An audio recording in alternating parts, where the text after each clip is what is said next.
Uh, All right. what's the deal? What's the deal, man? Politicking himself back again on another Monday, man. With is it Tanjint Wiggy Woo? Tangent, Wiggy Woo, Wiggy Woo. I'm Tristan. People call me whatever. A lot of people call me, a lot of friends call me Wiggy. A lot of friends call me Wiggy. It's kind of, to be honest, is what people call me. But Tangent is what I'd like to be called as the MC. So I'm just really dumb with it and throw it all together. And I could go on about it, but that's about it. So, explain, man. Okay. Oh, What's I the absolutely inspiration? could. What's the inspiration behind the name? Like, how did you come up with this? Is it something that was given to you, or is it something you thought of? Um, in both instances, I thought of. So Tangent, it was like, I grew up. My favorite rapper was Corrupt from the Dog Pound. From Snoop Dogg and the Dog Hmm. Pound. You have Corrupt from Daz and Corrupt, and I just liked how his name was a. It was a vocab word, but it was only two syllables, and it was a misspelled version of a dope word. And so that was Hmm. my when I wanted to start rapping when I was 12. That was my. I thought I want to be Tangent because I go off on tangents, but I'm a misspelled tangent, so Tanjint. So I gave myself that when I was like 12. And then Wiggy Woo, that came from when I was 16, doing like hallucinogens for the first time with some of the same friends that I would go on to do music with West Coast Avengers, my crew, um, in the mountains and stuff in the IE. I found myself exclaiming Wiggy Woo. To me, it was like a positive exclamation of life. It was like Hmm. some seize the day kind of shit. And so the Wiggy Woo was a phrase I used a lot, and then eventually people started calling me Wiggy because I said Wiggy Woo a lot. It was like my phrase that I used a lot, and so people call me Wiggy. I call myself Tangent. I throw it all together. I have when I'm with the band, when I'm with West Coast Avengers, I'm Tangent. I'm the MC.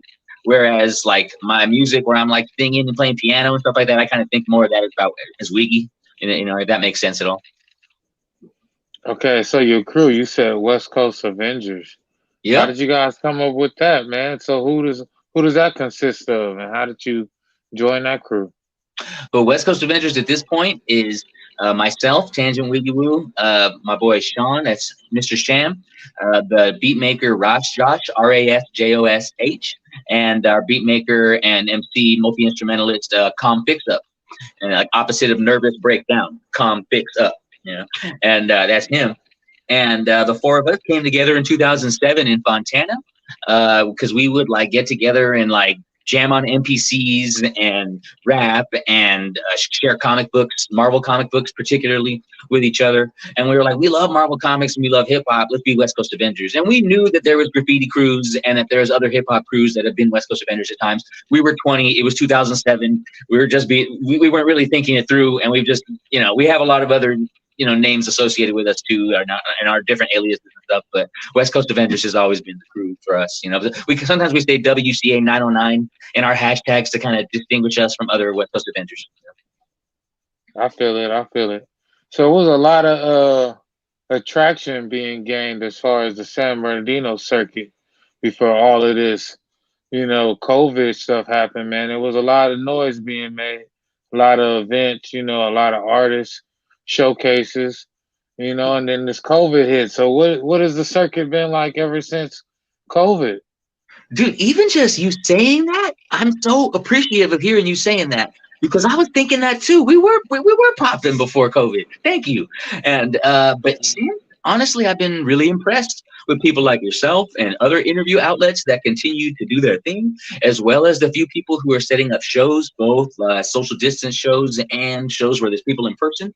I think I've done two shows in person with people, and since the crisis, both of them were like the stage had distance from the audience, and there was a minimum or frankly, a maximum number of people allowed, at each event, so that situations can be met. Frankly, I've still kind of avoided doing live shows in person since, not because anyone did anything wrong. I just ultimately like the two I did was enough of that for now. Like I feel like, especially as it gets colder, I need to try to be even more cautious. But I did two small events throughout the last what is it 7-8 months we've been dealing with all this, and so I've been impressed. So that was it. One was at Celebrities with those Robert Porter and who else who threw that Edwin Johnson from Court. He does after school hip Yeah. hop all over the area, and he had me come on his podcast, and he had me intro the podcast with a couple songs, and what was it? So that was that, and then Diesel threw a show. I don't know if it was with Future Soul. It was with the Unit 909, and they had this like a warehousey kind of unit on like I don't know off of Third Street or something in the Tippecanoe area, I think, and we were able to do a show with only a maximum number of people. There was like, but there was still a little bit of weed vendors and food vendors. It was really crazy. Like it wasn't a lot of people, but it was still to the point where I'm like, I'm gonna. It made me think, about these situations for sure. It's been crazy, like you said. Everyone's doing their best to navigate, and so people have still been throwing physical things. I mean, I remember, yeah, Noah James and Brick the Faith and Lisa J have that their countdown show that they do, and all the different programs that they do. I mean, I'm not doing any justice right now. There's frankly probably another good 3 to 4 or 5 outlets and brands in the area that are doing regular online shows and interview shows. And then I guess, myself, I've kind of been doing a lot less rap shows and a lot more doing interview shows like this with my various friends that I've been missing and wanting to catch up with sometimes in a public way, just like this, or on Instagram Live.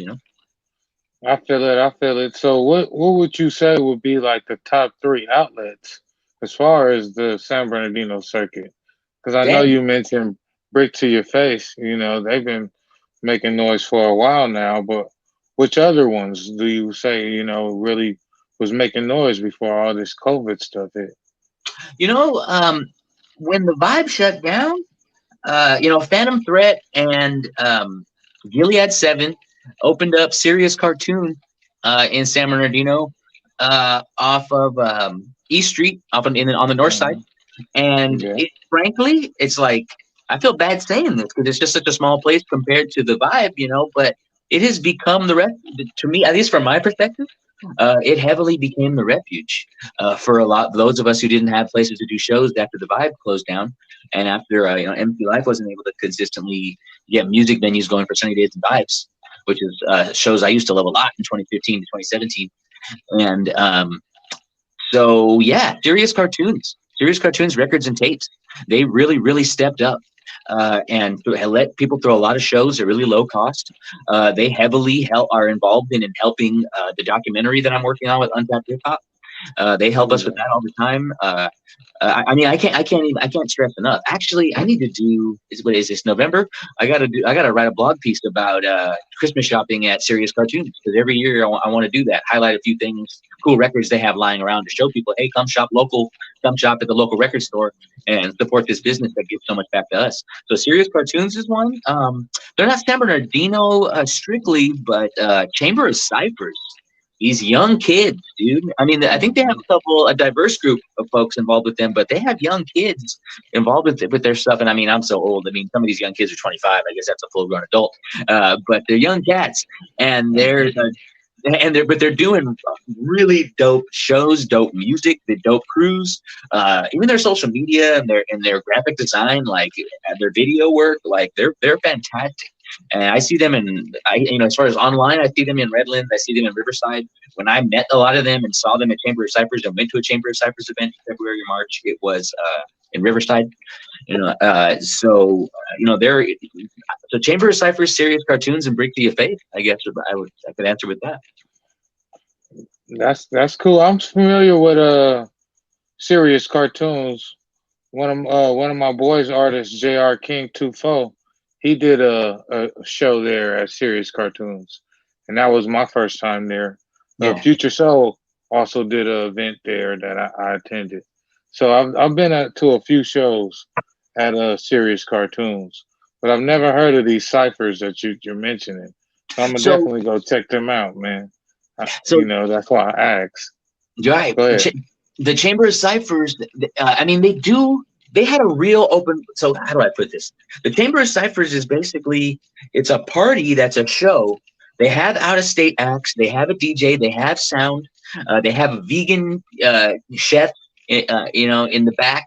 Like they have like openers. They have a real open mic where you could get on the mic and the DJ will play beats and you could rap. And I did that and got to rap and connect with some folks, and it was amazing. And these just 25, 23-year-olds, they had the person taking tickets was a woman who works at the UCR radio station, I believe, or does some radio station stuff, does their hip hop or jazz or something like that there, and Snazzy Bazzy, and so yeah, I mean they're incredible. So I mean, there's not really a cipher so much. It's a big show party.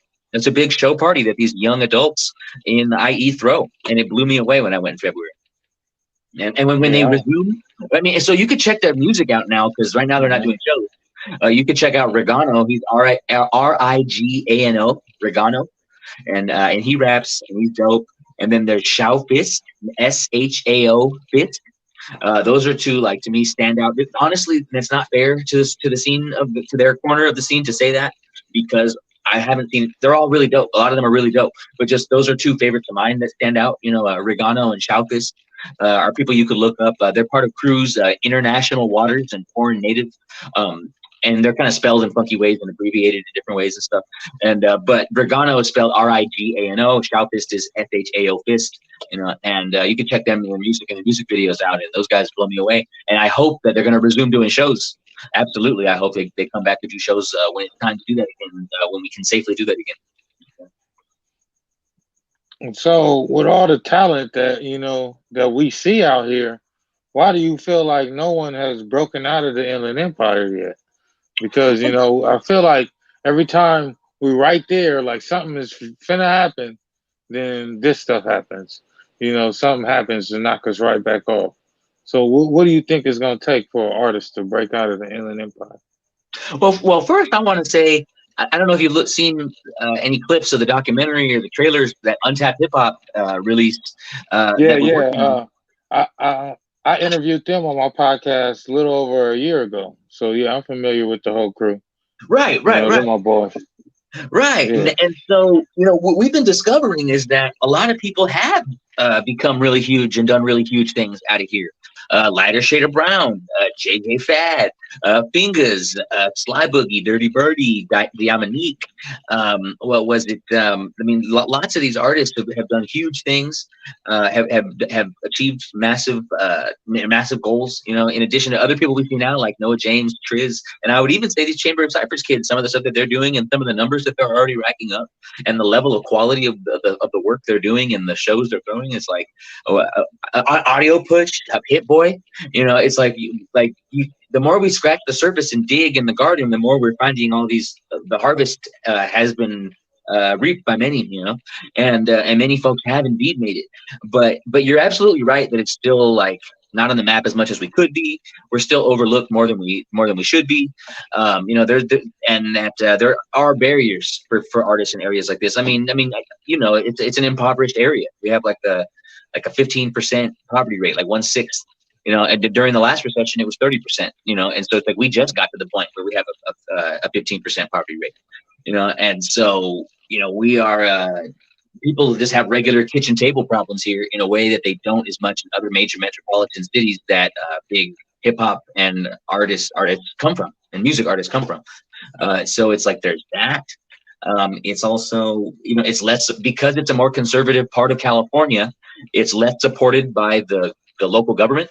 Like if you go to Long Beach, they have Long Beach Funk Fest, Long Beach Jazz Fest. It's like the mayors in big major metropolitan centers like that, have no choice but to support the arts to some extent, in major metropolitan centers in a way that they just aren't in cities. And not only that, like the city's relatively broke compared to big cities like that, and it's more culturally conservative, for a lot of reasons, but mainly because of the old folks that run it, and so those are some of the. I think those are some of the barriers.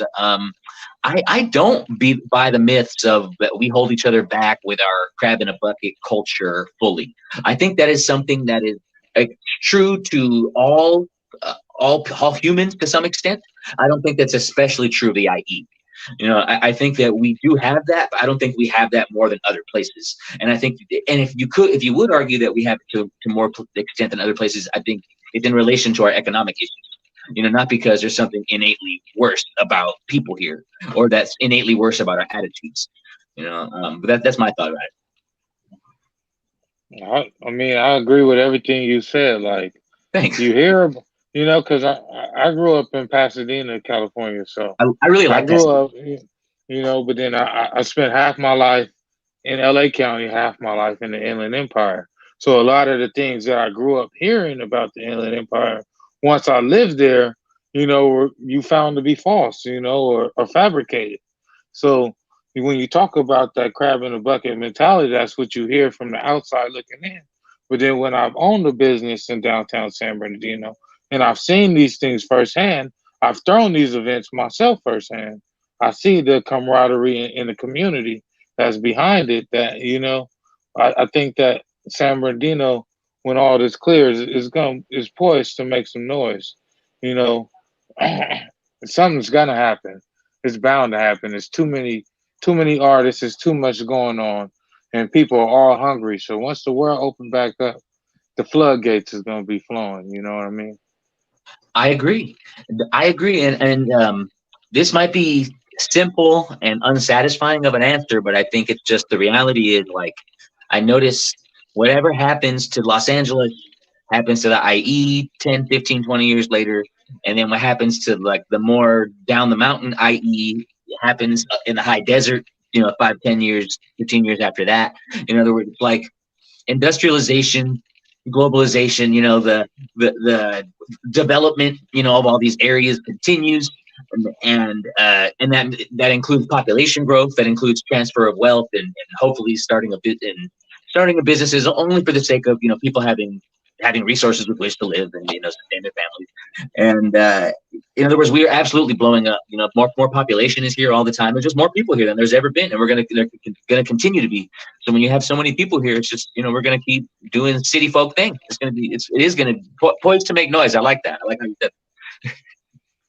For sure, for sure. So what's next for you as an artist? I really appreciate you asking that. So I'm working on 5 or 6 things as usual. I think I'm one of a handful of people you'll find in the area that will say that what holds them back is their constant dividing of themselves into so many projects, right? So I'll run down, I guess, my top 5 to 8 things I'm working on right now, maybe I'll hone in on 1 or 2 things.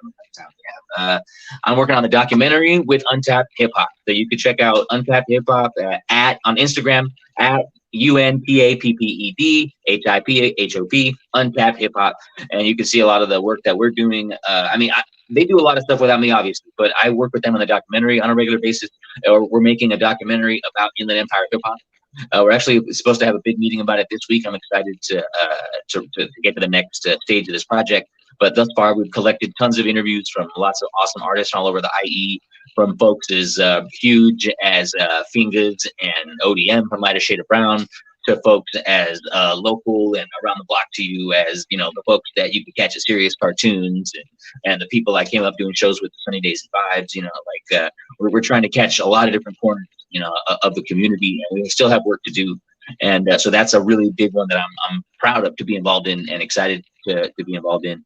I'm always blogging for Zeus Entertainment at ZUSentertainment.com. I write mainly about Inland Empire hip hop, but I write about a lot of other stuff too. I write about some San Diego, some Orange County, some Los Angeles, and even just some mainstream hip hop and R&B and art and hip hop culture stuff. I write a lot of nerd blogs about like hip hop. What is it? Comic books and Marvel Comics and DC Comics related programming and stuff like that on various places like nightswithwaifu.com for Mad Studios. And I'm going to be doing more with them in the coming months too, as we get their podcast studio running. What was it? And then, of course, as Tanjint Wiggy of West Coast Avengers, I have my solo debut album coming. The other album I have at Tanjint Wiggy is with Ross Josh from my crew. So it's like a beat maker MC duo album, right? My new album is coming out. Basically, it's coming out January 7th-ish.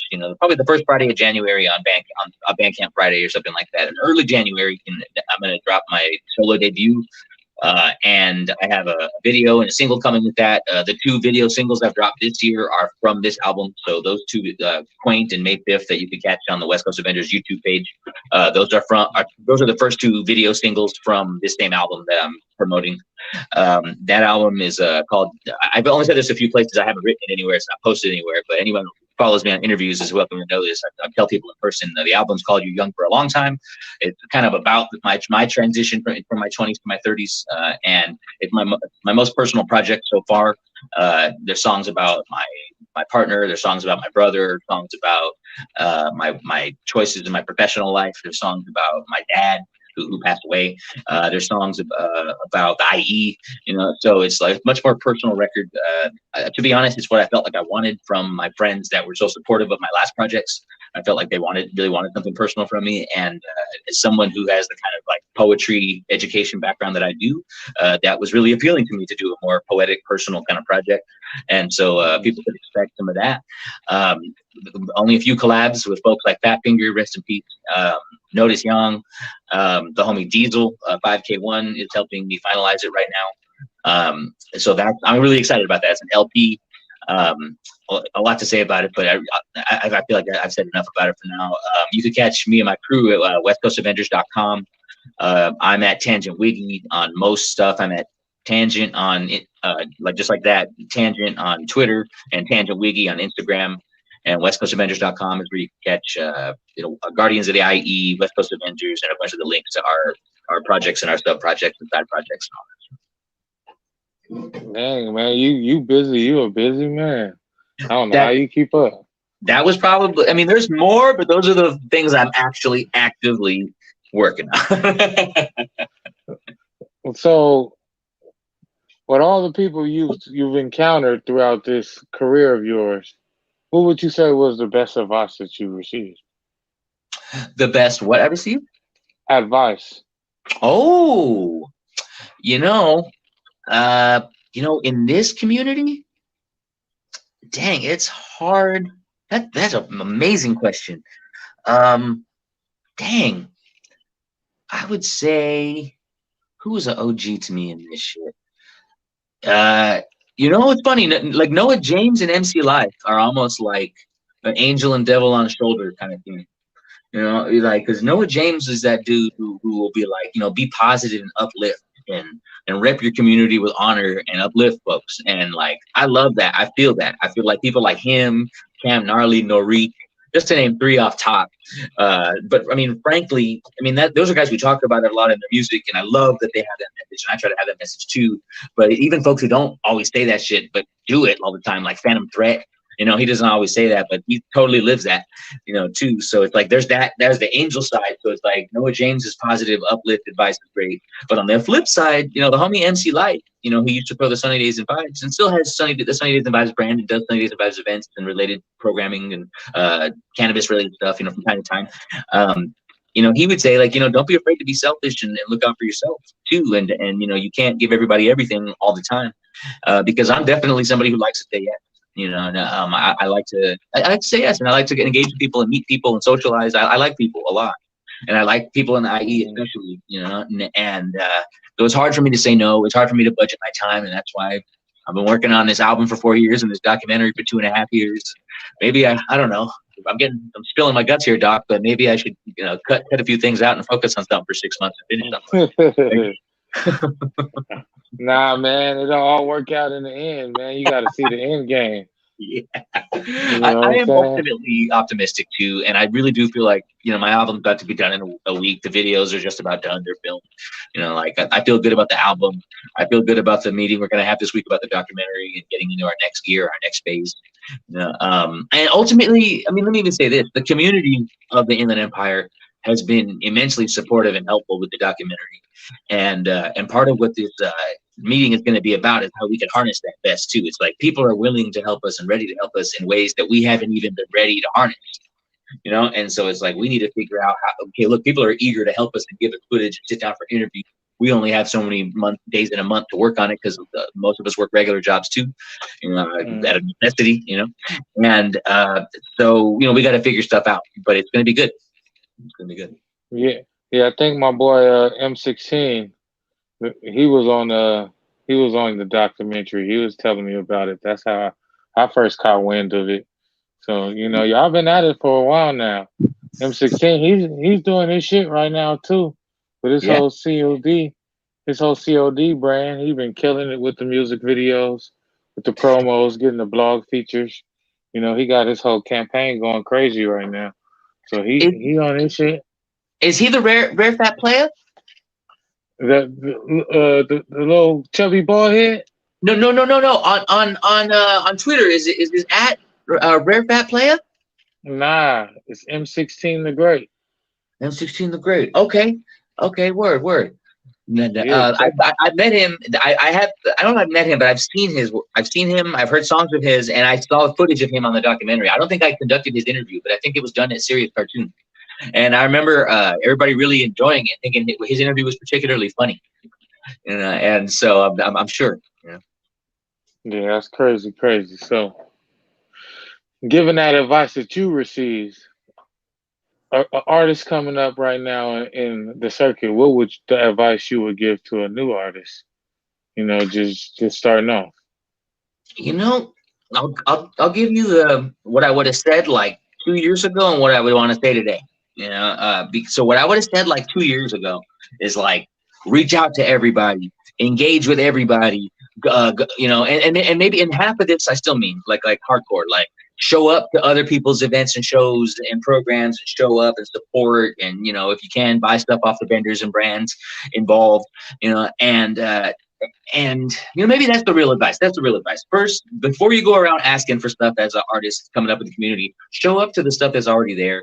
Whether it's the after school hip hop program that you could get involved in and help the kids, or the latest thing that Phantom Thread or Noah James or someone else who's not as known yet is trying to throw, and throw an event, like Future Soul that you mentioned, or Chamber Ciphers who are newer, or PolitiKan broadcasting networks. Like if anybody's throwing something, try to support it if you can, and do that like 5 to 10 times before you even really want to ask for something, right? And then I used to say, and then just meet everybody, engage with everybody, connect, network, get people's contact info, blah blah blah.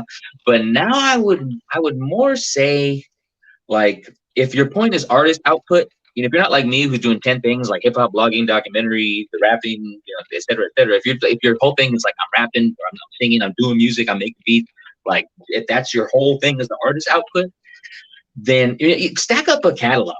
Stack up a catalog before you even really bother everybody either, because it's Mhm. like sometimes when I listen to music, I want to put on your shit and then like clean the house, right? And so I need like 45 minutes of stuff from you at least, right? So if all you have is a 6-song EP, like it may not be time to bug everybody yet about, hey, you're sleeping on me, because it's like maybe I could wash the dishes through that, it's like give me enough music to live to. Give me an hour of Mhm. music, like I don't know, maybe that's arbitrary. Maybe, I literally just thought of that amount right now, as far as the amount, but I don't know, maybe have an hour of music before we go bugging people to listen to our music. And yes, support other people's events and have a catalog before you really trip on how people are sleeping on you. I don't know. I feel that, man. That's real. Cause I done ran into plenty of artists, and they got one song on SoundCloud talking about what they're about to do, and then you look up, and 3 months later, whatever they were about to do didn't happen, and you're like, man, why did I even waste my time on this guy? So I've been there and done that. So yes, definitely have some type of body of work before you just go out there, trying to jump out there full fledged. So last question before we get out of here. In hindsight of your whole career and side of your whole life, how would you describe yourself in one word?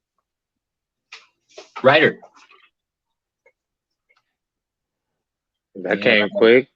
yeah, So yeah. that came quick. So what's the inspiration behind that?